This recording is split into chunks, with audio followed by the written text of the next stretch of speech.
ठीक है। आगे की कड़ी में मैं हमारे संस्थान एक्सीलेंस क्लासेस की ओर से श्री मनीष बंसल जी को आमंत्रित करूंगा कि उक्त विषयों पर माँ सरस्वती को प्रणाम करते हुए माननीय प्रधानाचार्य महोदय का और आपके विभाग अध्यक्ष श्री कमल सिंह का धन्यवाद करता हूँ और सभी बच्चों का अभिनंदन करता हूँ इस बात को लेकर कि मैं बहुत सारे कार्यक्रमों में वक्ता के तौर पर प्रस्तुत हुआ हूँ, लेकिन जो धैर्य और अनुशासन मैंने आपके महाविद्यालय में देखा उतना इस आसपास के क्षेत्रों में मैंने कहीं नहीं देखा। इसलिए मैं आपको बहुत बहुत धन्यवाद करना चाहता हूँ इस पॉइंट ऑफ व्यू पर कि आप इस विषय पर न केवल आए बल्कि अपने विचार को व्यक्त किया। विचार व्यक्त करते समय आप में से प्रत्येक छात्र प्रत्येक छात्राएं ने जो त्रुटियाँ की उस कंटेक्स्ट में मैं पहले आपको बताना चाहूँगा। उसके बाद फिर मैं कुछ एक चीज़ों पर विशेष तौर पर टिप्पणी करूँगा। हम सब इस बात को जानते हैं अच्छी तरीके से कि राजनीतिक दल लोकतंत्र की अनिवार्य शर्त है, लेकिन उसके बावजूद भी हमने जी भर के राजनीतिक दलों को गालियाँ दी। हमने ये भी कहा कि राजनीतिक दल में क्रिमिनलाइजेशन हो गया है, अपराधीकरण हुआ है, अपराधी की छवि के लोग राजनीतिक दलों में आए हैं, राजनीतिक दलों को कीचड़ तक डाला। हमने इस बात को नहीं सोचा कि राजनीतिक दल लोकतंत्र की अनिवार्य शर्त है। इसका मतलब हमारी बातों में कॉन्ट्राडिक्शन था। हम में से कुछ लोगों ने इस बात को भी समझा है, इस बात को भी माना कि राजनीतिक दलों की उत्पत्ति उस समय से हमको दिखाई देती है जब हम आज़ाद हो गए। आज़ादी से पहले हमारी कोई पॉलिटिकल पार्टी नहीं थी, हमारे यहाँ कोई लोकतंत्र नहीं था। अचानक से 26 जनवरी 1950 में लोकतंत्र बन गए, ऐसा नहीं था।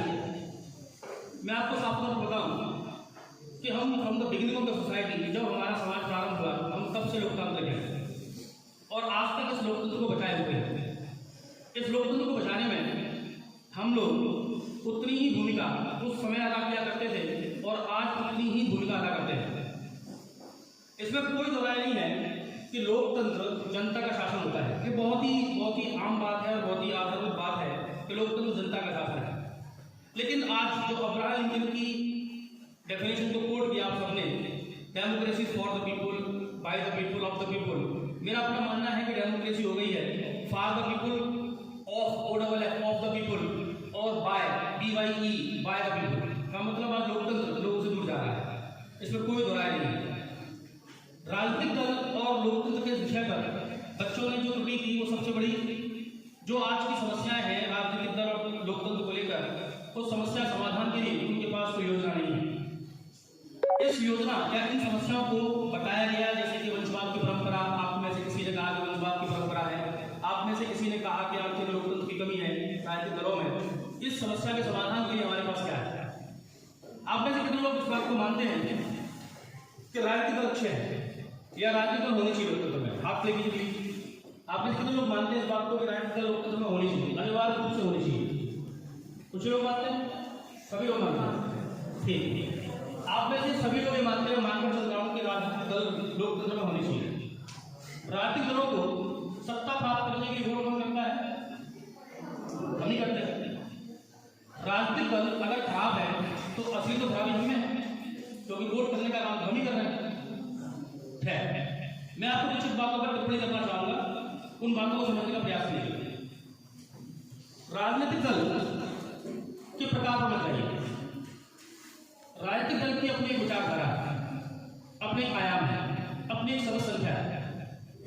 कोई भी राजनीतिक दल भारत में संवैधानिक नैतिकता, जिसको कॉन्स्टिट्यूशनल मोरालिटी कहते हैं, इससे अलग नहीं हो सकता।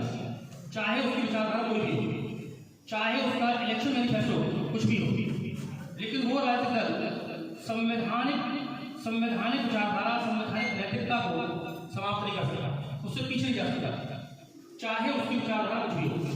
एक बात।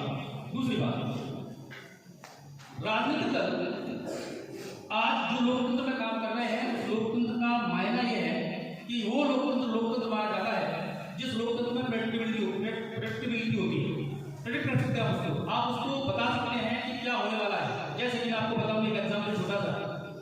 आज आपको अचानक से अखबार में पता लगता है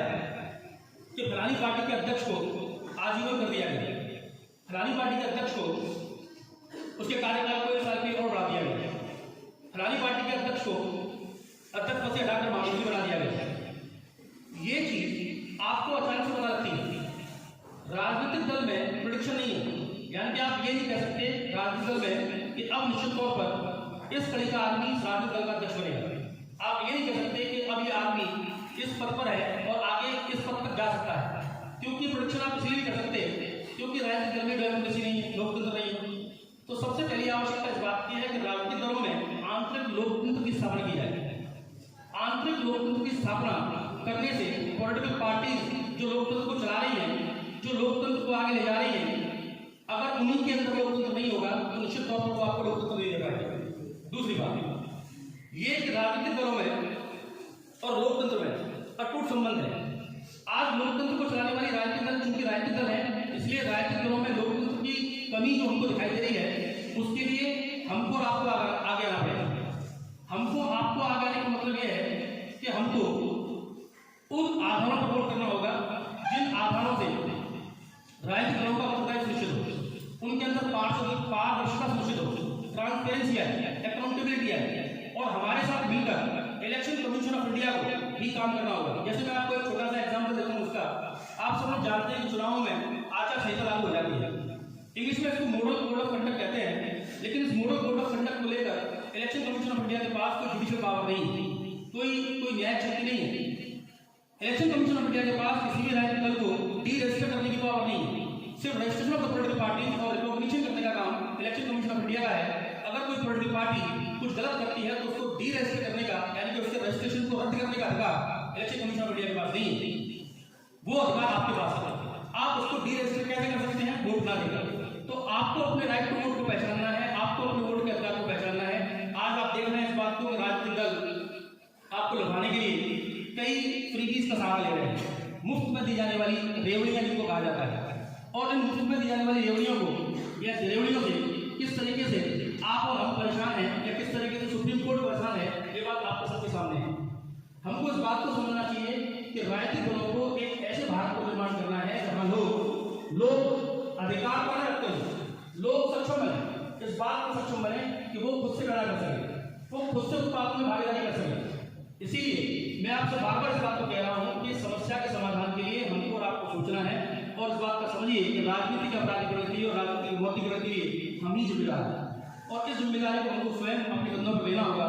और हमको राइट टू वोट का जो यूज करना है तो इस तरीके से करना होगा कि पॉलिटिकल पार्टी और डेमोक्रेसी के बीच में जो रिलेशन हुआ करता था वो रिलेशन अभी भी बना रहेगा, और क्रिमिनलाइजेशन पॉलिटिक्स और मॉडर्नाइजेशन पॉलिटिक्स इन दोनों की समस्या का समाधान किया जाए। तो मैं समझता हूँ कि आपको समस्या समाधान के बारे में बात समझ में आई होगी, और मैं फिर आपसे इस बात को कह रहा हूँ कि डेमोक्रेसी के मायने वो नहीं है जो हम सोचते हैं।